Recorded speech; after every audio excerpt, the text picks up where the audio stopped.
Enfin, je veux vous parler dans cette vidéo de 2 livres que j'ai relus durant l'été. Je ne sais pas si je vous ai déjà parlé en fait de mon attachement à certains livres et en fait de mon attachement qui pour moi est un corollaire à certains lieux. C'est-à-dire qu'en fait j'adore lire les livres qui correspondent à certains lieux. Quand je vais quelque part, je me débrouille toujours pour trouver quelque chose qui entre en correspondance et en communion avec le lieu sur lequel je me rends. Et là, ces derniers temps, j'ai eu pas mal l'occasion de voyager puisque je suis allée au début du mois d'août en Crète. Et là, la semaine dernière, j'étais à Barcelone et je ne pouvais juste pas. C'était pas possible, je ne pouvais pas aller dans ces destinations sans emporter ces 2 bouquins. 2 bouquins, je les ai lus pour l'ombre du vent en 2014 et pour l'île des oubliés en 2013 et pour l'île des oubliés en 2013. Et ce sont 2 bouquins que je place parmi mes livres préférés au monde, tellement je les avais aimés. Et j'ai pas pu faire autrement que de les relire cet été en fait. C'était pour moi absolument indispensable, c'était absolument incontournable. Je ne pouvais pas envisager mes vacances sans le fait de les relire. Je vais commencer avec l'île des oubliés. Donc l'île des oubliés, c'est un roman de Victoria Hislop, c'est son premier roman si je ne me trompe pas, qui a été publié originellement aux éditions Les Escales. Là c'était le bouquin qui a été paru chez France Loisirs, il me semble. Oui, il était paru en fait après en exclusivité chez France Loisirs. Je vous ai déjà parlé de Victoria Hislop dans un de mes bilans lecture en vous présentant son dernier roman, La ville orpheline, que j'avais adoré. C'est très simple, j'aime tous les livres de Victoria Hislop. Elle en a écrit 4 qui ont été traduits en français. Donc il y a L'île des oubliés, Le fil des souvenirs, Une dernière danse et La ville orpheline. C'est une auteure anglaise que j'affectionne tout particulièrement parce que j'adore son sens à la fois extrêmement précis de l'histoire et l'émotion qu'elle arrive à distiller dedans. J'adore son mélange de la petite histoire familiale et privée à la grande histoire qui ravage les pays. Elle s'intéresse toujours aux pays de la Méditerranée et moi j'ai un amour profond pour les pays de la Méditerranée que j'ai pas mal visité déjà. Si vous n'avez jamais lu de livre de Victoria Hislop, je vous conseille de vous jeter sur celui-ci. Alors en fait j'aimerais bien, pour tout vous dire, j'aimerais bien vous faire une vidéo sur ces 4 livres, même si du coup avec celui-ci ça fera 2 livres que je vous aurais déjà présentés. Mais c'est une auteure qui a tellement d'importance pour moi en fait que je me vois pas ne pas lui consacrer une vidéo comme je l'ai déjà fait pour l'instant pour Cassandra Clare et Elena Ferrante. C'est une vidéo qui viendra quand je serai prête à la faire parce que les vidéos auteurs sont des vidéos qui me demandent de l'investissement très personnel.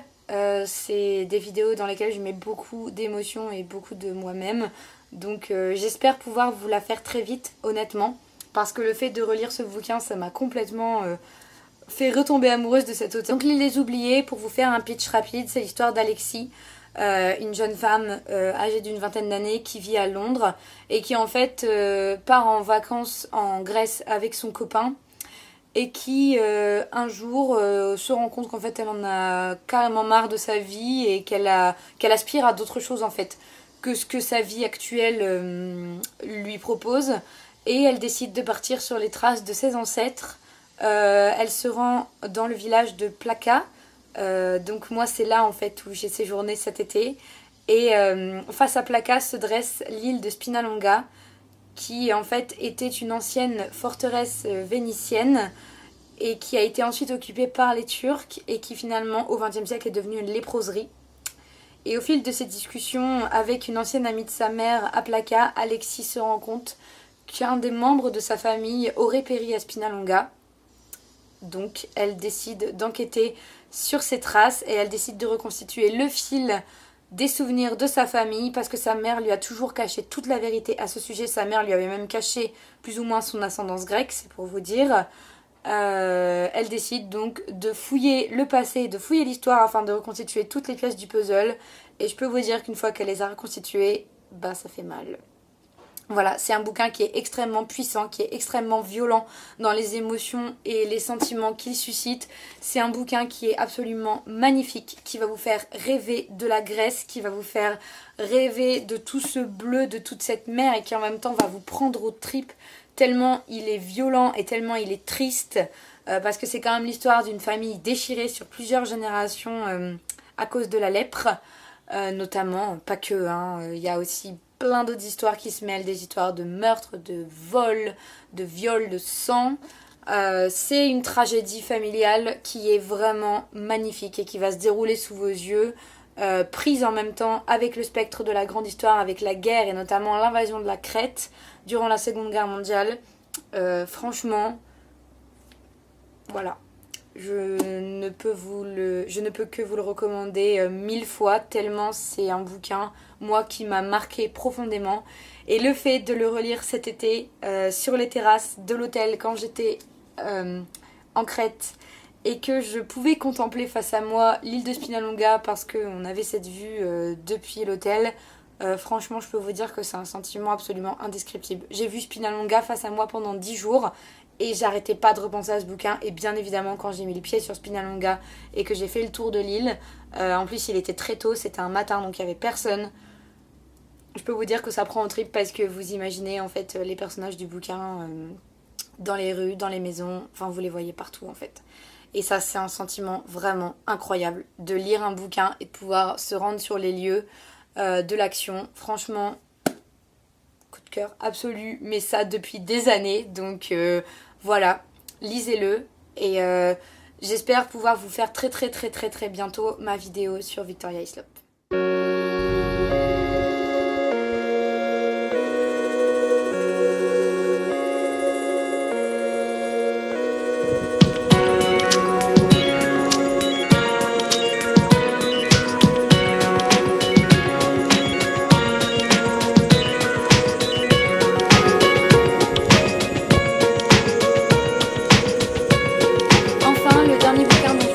C'est L'ombre du vent de Carlos Ruiz Zafón, donc qui a été originellement publié chez Grasset. Là c'est l'édition de poche.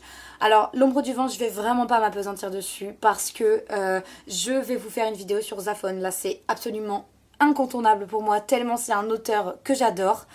Juste en fait, je suis allée à Barcelone la semaine dernière avec ma meilleure amie et je ne pouvais pas aller à Barcelone pareil sans relire L'ombre du vent. Il y a une citation que j'aime tellement et qui correspond tellement à l'image de Barcelone que j'imagine en lisant ce bouquin. Cette ville est une sorcière, Daniel. Elle se glisse sous votre peau et vous vole votre âme sans même que vous en preniez conscience. Forcément, moi j'ai mis les pieds à Barcelone. J'imaginais la Barcelone de L'ombre du vent. Une Barcelone qui est très glauque, très maussade, très orageuse, très violente, qui est toujours noyée de pluie ou noyée de brume et qui est très inquiétante. Évidemment, la Barcelone que j'ai vue la semaine dernière n'y correspond pas du tout puisqu'il faisait très beau, il y avait un ciel éclatant. Mais alors je peux vous dire qu'aller à Barcelone en ayant lu ce livre, c'est une expérience de fou.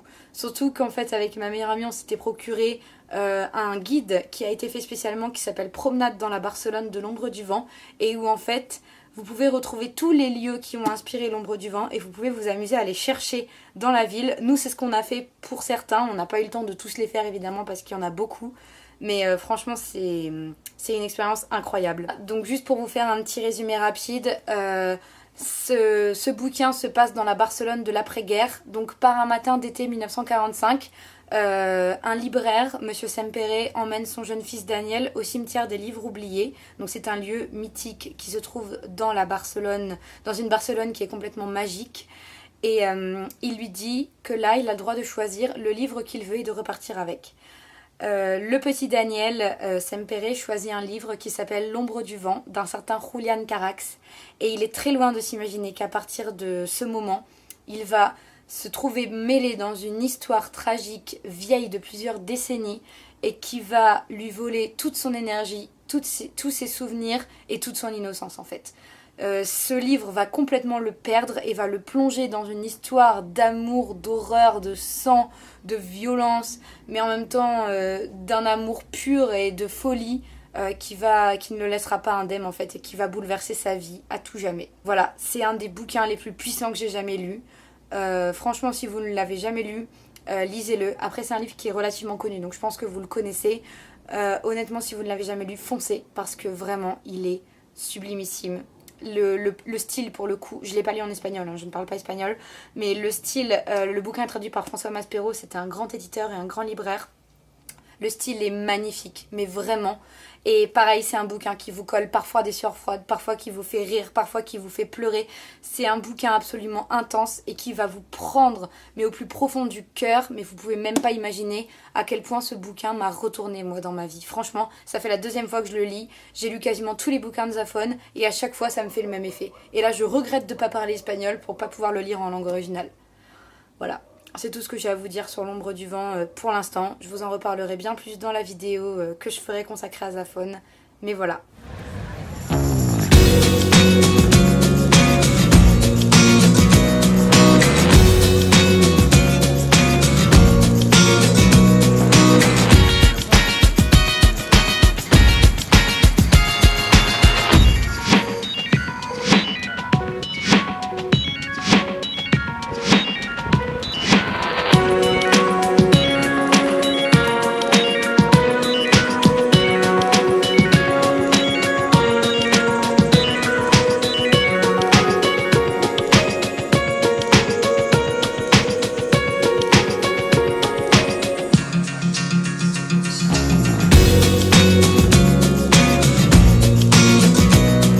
J'espère que cette vidéo vous aura plu et qu'elle vous aura donné de bonnes idées de lecture.